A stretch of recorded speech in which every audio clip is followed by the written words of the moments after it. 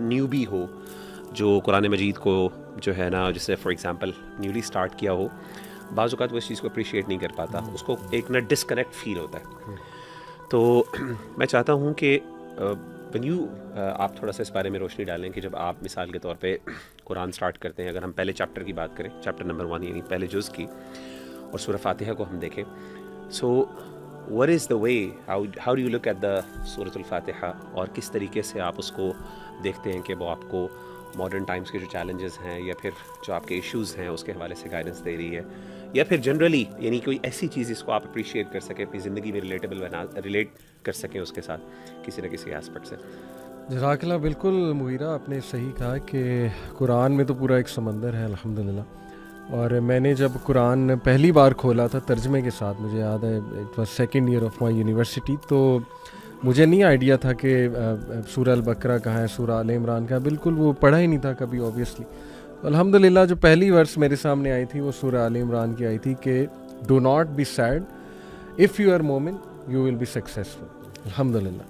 تو میرا جو ایکسپیرینس تھا نا قرآن کے ساتھ پہلا، وہ تو بہت ایک کہہ لیجیے ہارٹ ٹو ہارٹ ایکسپیرینس تھا. یعنی ان دنوں میں گزر بھی بہت مشکلات سے رہا تھا، کچھ ایسی چیزیں یونیورسٹی میں چل رہی تھیں، پرسنل لائف میں. تو لٹرلی جب میرے سامنے وہ آیت آئی تو میں نے تو کہا کہ اللہ سبحانہ تعالیٰ مجھ سے باتیں کر رہا ہے. لٹرلی یہ اللہ کا جواب ہے جو میرے دل میں ایک غم چل رہا تھا، جو بھی ڈیفیکلٹیز آ رہی تھی. الحمدللہ. سو یس آئی تھنک کہ اس طرح کا ریلیشن ہم قرآن سے اگر بنائیں کہ ہم یہ سوچیں کہ اللہ ہم سے باتیں کر رہا ہے، تو ڈیفینیٹلی اس میں بڑا فائدہ ہوگا. سورہ فاتحہ برو، میں اس کو ایسے دیکھتا ہوں کہ اللہ سبحانہ و تعالیٰ نے سورہ فاتحہ تقریباً ہم 17 ٹائمز جو ہے وہ پڑھتے ہیں، اگر صرف فرض کی جو ہے وہ بات کر لی جائے، اور ریپیٹیڈلی ہمیں ریمائنڈ کرایا جا رہا ہے ہمارا purpose of life, why we were born in the first place, اور اللہ سبحانہ و تعالیٰ کون ہے. اور سب سے بڑی بات یہ کہ اہدنا الصراط المستقیم، because every one of us is in search of guidance, every one of us is in search of the right way, the right path. تو وہ ہم اللہ سے جب اتنی زیادہ دعا کریں گے تو کیسے ہو سکتا ہے کہ اللہ سبحانہ و تعالیٰ ہمیں سیدھے راستے کی طرف مت چلائے. تو I think that's a game changer کہ ہم اس کو، یہ اسپیشلی جو ہے نا اہدنا الصراط المستقیم، اس کو بہت زیادہ فوکس اور دل کے ساتھ پڑھیں. That's for me. آپ نے پوچھا سورہ فاتحہ سے. احمد بھائی بسم اللہ. ہاں جی. اچھا، سورہ فاتحہ میں نا ہم ایک دعویٰ کرتے ہیں ہم سب، اور وہ بہت بڑا دعویٰ ہے. اگر اس پہ ہم غور کریں نا، ایاک نعبد و ایاک نستعین. ایک تو جیسے علی بھائی نے کہا نا کہ ہماری ایک ریکویسٹ ہے، ایک دعا بھی مانگتے ہیں اللہ تعالیٰ سے، اہدنا الصراط المستقیم. لیکن اس دعا مانگنے سے پہلے ہم ایک دعویٰ کرتے ہیں، اور وہ دعویٰ کیا ہے کہ ہم اللہ تعالیٰ کی ہی عبادت کرتے ہیں اور اللہ تعالیٰ ہی سے مانگتے ہیں. یعنی اس میں ایک نا ایمفیسس ہے کہ it is only Allah, it is only you we worship, and it is only you from whom we seek help. تو اس کے اوپر غور کرنا نا بڑا ضروری ہے. جیسے کہ آپ کو پتہ ہے کہ ابن القیم نے اس کے اوپر پوری کتاب جو ہے لکھی ہے، مدارج السالکین، جو کہ آج 4 والیومز میں چھپتی ہے، صرف اس ایک آیت کے اوپر جو ایک دعویٰ ہم کرتے ہیں کہ اللہ تعالیٰ تیری ہی عبادت کرتے ہیں اور تجھی سے مدد مانگتے ہیں. تو یہ جو ہمارا ایک ریلیشن شپ ہے نا اللہ تعالیٰ کے ساتھ، عبادت ہماری طرف سے ہے اور پھر مدد اس کی طرف سے آتی ہے. اس کو بھی انٹرنلائز کرنا اور اس کو بھی سمجھنا نا بڑا ضروری ہے ہمارے لیے کہ جب بھی ہم یہ آیت پڑھ رہے ہیں، جیسے علی بھائی نے کہا ایٹ لیسٹ 17 ٹائمز تو ہم پڑھتے ہیں، تو اس کو انٹرنلائز کرنا کہ یار آپ کیا کہہ رہے ہو اور اس کا مطلب کیا ہے، اور پھر اپنا ایک محاسبہ کرنا کہ کیا واقعی میں اللہ تعالیٰ کی عبادت کرتا ہوں یا کرتی ہوں جس طرح کرنے کی ضرورت ہے یا جس طرح میرے سے ریکوائرڈ ہے. اور اس کے بعد اللہ سے میں مدد بھی طلب کرتا ہوں صرف. تو میرے لیے نا یہ بہت ایک سینٹرل، اور یہ تو ویسے دیکھا جائے تو سورہ فاتحہ کی بھی ایک سینٹر میں آیت ہے بالکل، کیونکہ 7 آیات ہیں سورہ فاتحہ میں اور یہ جو ہے یہ 4تھی آیت ہے. تو میرے لیے یہ بہت پاورفل ایک چیز ہے، اس کے بارے میں ہمیں غور کرنا چاہیے کہ جو ہم دعویٰ کرتے ہیں کہ ہم اس پہ پورا بھی اترتے ہیں. یعنی جیسے حدیث کے مطابق، حدیث میں آیا نا کہ قسمت الصلاۃ بینی و بین عبدی، کہ میں نے اللہ تعالیٰ نے فرمایا کہ میں نے نماز کو، یعنی سورہ فاتحہ کو نماز باقاعدہ کا اس کو درمیان ڈیوائڈ کر دیا آدھا، اور اس آیت کے اندر جا کے ڈویژن ہوتی ہے جہاں پہ ہم کہتے ہیں کہ اللہ تعالیٰ ہم آپ کی عبادت کرتے ہیں اور ہم آپ سے ہی مدد مانگتے ہیں. یعنی وہ ڈویژن اسی طرح ہوگی نا کہ ایاک نعبد و ایاک نستعین، اس کے بیچ میں جو واو ہے اس سے پہلے سب اللہ سبحانہ تعالیٰ کی تعریف ہے. یعنی الحمدللہ رب العالمین اللہ تعالیٰ کی تعریف، الرحمن الرحیم اللہ تعالیٰ کی تعریف، مالک یوم الدین اللہ تعالیٰ کی تعریف. عبادت بھی اللہ تعالیٰ کے لیے ہے. بینی و بین عبدی نصفین کہا نا کہ میرے درمیان اور بندے کے درمیان. اس کے بعد جو ہے وہ ایاک نستعین جو ہے، مدد جو ہے کس کے لیے؟ انسان کے لیے. اور اس کے بعد ہدایت ایکنالجمنٹ ہے اللہ سبحانہ تعالیٰ کی بڑائی کی، اور اس کے بعد بالکل اس کے بعد ریکویسٹ ہے. اچھا میں علی بھائی نے جب بات کی نا تو میں سوچ رہا تھا کہ ہر ایک کا جرنی قرآن کے ساتھ جو ہے نا وہ مختلف انداز میں ہوتا ہے. تو میں نے بھی 2 ٹیئرز آبزرو کیے اپنے ساتھ قرآن مجید کی جرنی کی. ایک تو سطحی طور پہ جو ہم ترجمہ پڑھتے ہیں اور جس سے ایک ہمیں ایک جو نا سرفیس لیول کی انڈرسٹینڈنگ ہوتی ہے جو کہ ہدایت کے لیے بہت ضروری ہے. دوسری ہوتی ہے تدبر والی انڈرسٹینڈنگ جو کہ آپ کو میں سمجھتا ہوں اساتذہ کے ساتھ ہی ملتی ہے، ٹیچرز کے ساتھ ملتی ہے. خود اپنے عقل کے گھوڑے دوڑانے سے جو ہے نا وہ بہتر ہے کہ بندہ ٹیچرز کے ساتھ بیٹھے. تو سورۃ الفاتحہ میں بہت ساری چیزیں ہیں، اس میں سے جو ایک چیز مجھے بہت پروفاؤنڈ لگی وہ ہدایت کا کانسیپٹ تھا. اس کانسیپٹ کو جو ہے ڈسکس کرنے سے پہلے آپ کو ایک ویڈیو دکھانی ہے میں نے آپ سب کو، اور اس ویڈیو کو دکھانے کے بعد ایک سوال میں آپ سے پوچھوں گا. You got 5 seconds to grab whatever you want for free. 1, 2, hey you too. 4, 5. Whoa, this guy wanted the. Okay. Come on, it's okay. All right, you got it. You got all these Hakonshika. You must love these. اچھا جی، ہم نے video دیکھی. اب میں باری باری سب سے پہلے مغیرہ آپ سے پوچھوں گا، اگر آپ کو ان بچوں کی سچویشن میں رکھا جاتا اور آپ سے کہتا کہ آپ ایک سپر مارٹ ہائپر سٹار میں ہیں، 30 سیکنڈ آپ کے پاس ہیں اور آپ ان 30 سیکنڈ میں جو مرضی چیز چاہے جائیں اٹھائیں اور لے سکتے ہیں، پرووائڈیڈ کہ شاپنگ صرف آپ کر رہے ہیں، آپ کے گھر والے کوئی آپ کے ساتھ نہیں، آپ کیا اٹھائیں گے؟ میرا انسٹنٹ رسپانس تو یہ ہوگا کہ وہاں پہ جو سب سے ویلیوبل چیز ہوگی ڈیفینیٹلی. مثلاً کوئی نام بتائیں. اگر سپر مارکیٹ ہے، میں تو کیش رجسٹر اٹھا لوں. کیش کو اگر وہ اجازت دیتا ہوں، ہاں کیش اٹھایا جا سکتا ہے. علی بھائی آپ کیا اٹھائیں گے؟ میں ایٹیبلز اٹھاؤں گا، سب سے امپورٹنٹ چیز ہے ایٹیبلز. صحیح. اچھا اب یہاں پہ بات غور کرنے کی یہ ہے، جیسے کہ احمد بھائی نے بھی کہا کہ سورۃ الفاتحہ کے شروع میں جو مقدمہ ہے وہ اللہ کی تعریف ہے، اور اصل میں علماء کہتے ہیں کہ سورۃ الفاتحہ ایک دعا ہے. تو اللہ نے خود یہاں پہ دعا کا طریقہ بھی سکھایا. پہلے اللہ نے اپنی تعریف کی، حمد کی، اور اس کو اللہ نے ایک انٹروڈکشن بنایا، اور پھر اس کے بعد جو ہے وہ بندہ دعا کرتا ہے. اب اگر اللہ تعالیٰ بندے کے ہاتھ میں چھوڑ دیتا کہ کیا مانگنا ہے، تو وہ یقیناً ہم اپنے مطلب کے حساب سے، دنیاوی بینیفٹ کے حساب سے چیزیں مانگتے. لیکن علماء کہتے ہیں کہ یہاں پہ اللہ تعالیٰ کو پتہ تھا کہ انسان سب سے زیادہ محتاج ہدایت کا ہے، اسی لیے اللہ تعالیٰ نے خود سکھا دیا کہ اگر مانگنی ہے تو ہدایت کو مانگنا ہے. تو یہ ایک بہت پروفاؤنڈ ابن قیم رحمہ اللہ کی یہاں سے مجھے بات یاد آئی، جیسے نا مدارج میں وہ کہتے ہیں کہ اللہ تعالیٰ 2 چیزوں کا وسیلہ ہے. ایک تو حمد و ثنا کا وسیلہ آپ نے دیا، الحمدللہ رب العالمین، اللہ کی تعریف کی، اور دوسرا وسیلہ آپ نے عبودیت کا دیا، اللہ کو ایاک نعبد. اور ان دونوں وسیلوں کے بعد آپ نے مانگا کیا؟ اہدنا الصراط المستقیم. اور بڑی مزے کی بات یہ ہے، یہ ہماری شیخ انس کے ساتھ جو کتاب و رقاق کی کلاس چل رہی ہے، انہوں نے بھی شروع میں ہدایت کے ساتھ ایک بہت مزے کا نقطہ بتایا. وہ یہ تھا، وہ کہتے ہیں کہ اگر آپ غور کریں، اللہ تعالیٰ نے قرآن مجید کے اندر جہاں پہ کریشن کی بات کی ہے نا، خلق کی بات کی ہے، وہاں پہ اللہ نے ہدایت کو جوڑا ہے ساتھ، کیونکہ ہدایت قرآن مجید میں مختلف معنی میں شامل ہوتا ہے. مثال انہوں نے دی الذی خلق فسوى والذی قدر فہدی، یعنی کہ اللہ نے کریشن کی بات کی، پھر اللہ نے اس کو ہدایت کے ساتھ جوڑ دیا. انہوں نے بات کا انٹروڈکشن اس طرح دیا کہ ہم مجموعہ ہیں اصل میں باڈی کا اور سول کا. اللہ نے باڈی یا خلق کے ساتھ جب بات کی، اس کے ساتھ بھی ہدایت کو جوڑا. بالکل اسی طرح اللہ نے جب روح کی بات کی، اس کے ساتھ بھی ہدایت کو جوڑا، جیسے کہ سورہ نور کی اس آیت میں ہے جس میں اللہ تعالیٰ فرماتے ہیں اللہ نور السماوات والارض، اور اس آیت کے بیچ میں آگے جا کے اللہ فرماتے ہیں نور علی نور. یہاں پہ پہلا نور سے مراد نور فطرت ہے جس پہ اللہ نے ہمیں پیدا کیا ہے، اور دوسرا نور علماء کہتے ہیں نور ہدایت ہے. اس کے بعد اللہ کہتے ہیں یہد اللہ لنورہ من یشاء. تو یہاں پہ دیکھیں اللہ نے نور ہدایت کے ساتھ بھی جو ہے ہدایت کے لفظ کا استعمال کیا. تو یہ ایک بڑی پروفاؤنڈ چیز ہے. اس سے ہمیں پتہ لگتا ہے کہ جس طرح آج کی سیکولر دنیا یہ سمجھتی ہے کہ تخلیق میں، کاسمولوجی میں ہم کریٹر کے محتاج ہیں، بالکل اسی طرح سوشل معاملات میں، فیملی معاملات میں، پولیٹیکل معاملات میں بھی ہم اللہ تعالیٰ کی ہدایت یعنی اٹ از لائک کہ ہمیں ٹرائل کرنے کی ضرورت ہی کچھ نہیں. اللہ نے آلریڈی ایک ریڈی میڈ ہمیں دعا بھی دے دی ہے، اور جو موسٹ کمپریہنسو ہے، جو ہمارے تمام معاملات کو سلجھا دی. ابن تیمیہ رحمہ اللہ کہتے ہیں، امام ابن قیم مدارج میں ذکر کرتے ہیں کہ سب سے جو نفع بخش دعا میں نے پورے قرآن میں ڈھونڈی، تلاش کی کہ مجھے مل جائے، تو سب سے